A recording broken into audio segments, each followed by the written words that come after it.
The race for the White House is getting really close. Opinion polls are showing a neck-and-neck fight between Democrat nominee Kamala Harris and Republican presidential candidate Donald Trump. Now, the opinion polls, for example, let's go one by one, in Pennsylvania show that Donald Trump is leading, but leading by only 1%, predicted to get about 49% against Kamala Harris's 48%. In Georgia state, which is going to be very crucial, has predicted that Donald Trump may get about 50% of votes. Harris may be trailing at about 48%. In North Carolina, both Harris and Trump are expected to get 48% votes exact and each. This is going to be important. Remember, for example, Kamala Harris's Democrats expected to be better off with 49% vote share compared to Trump's 48% overall. But these are some of the states that may hold the key. If Donald Trump, according to opinion polls and surveys, leading in Arizona, while Harris is better off in Wisconsin.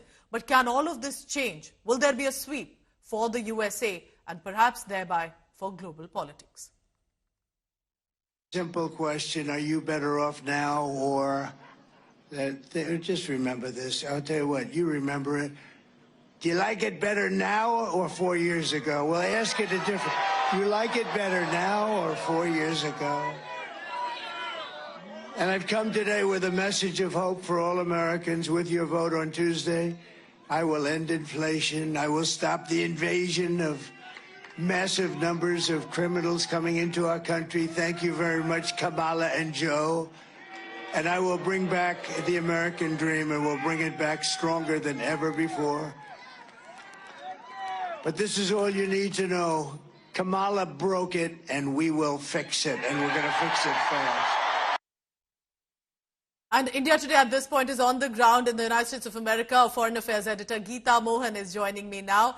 Geeta, to you, what are the elections looking like, specifically with regard to Donald Trump, his campaign? He's already been facing cases. He's all out and about MAGA, Make America Great Again. What are you picking up?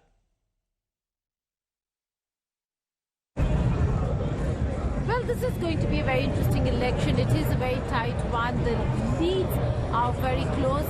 For an incumbent such as Kamala Harris, who comes from the Biden administration, for her to not have the margins that she should have had should be something that should concern the Democratic Party at this juncture.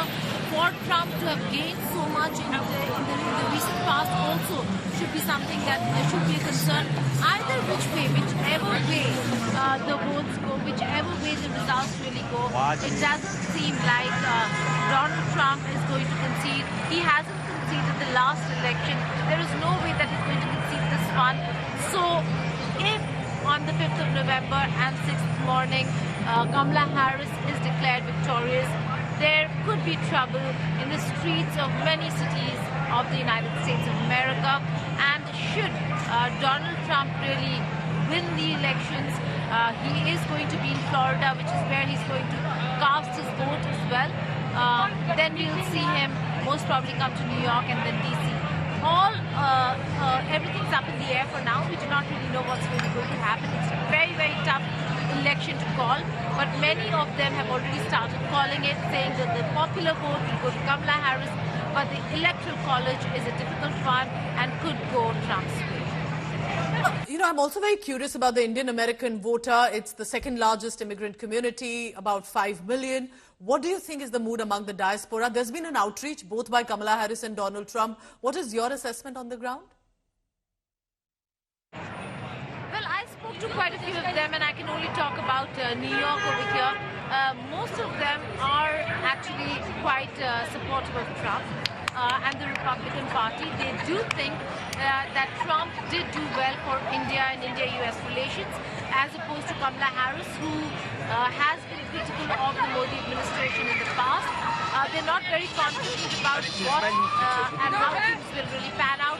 But to a question on immigration, where Trump really has had a very, very tough and a strong position, they can go on to say that it is illegal immigration, which is a stand and a position that you've seen Trump also really take in the recent past, which is that he's opposed to illegal immigration, not immigration in itself. We'll have to see once he comes to power what that really policy is really going to look like when it comes to immigration. But for them, they think that Indian skilled labor, the educated lot, will actually get a chance under Trump administration to come to the United States of America.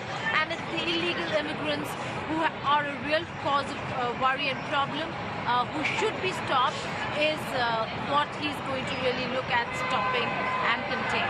So they are quite, they think quite positively of a Trump era, notwithstanding the fact that India and US have had problems when it comes to trade, when it comes to FTA, all under Trump administration.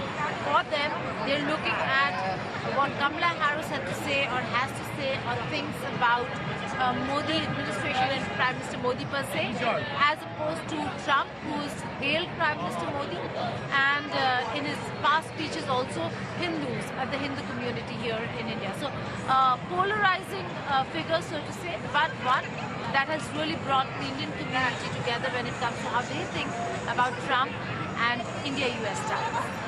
Right, Geeta, looking forward to your coverage as well. I'll keep coming back to you in a short while.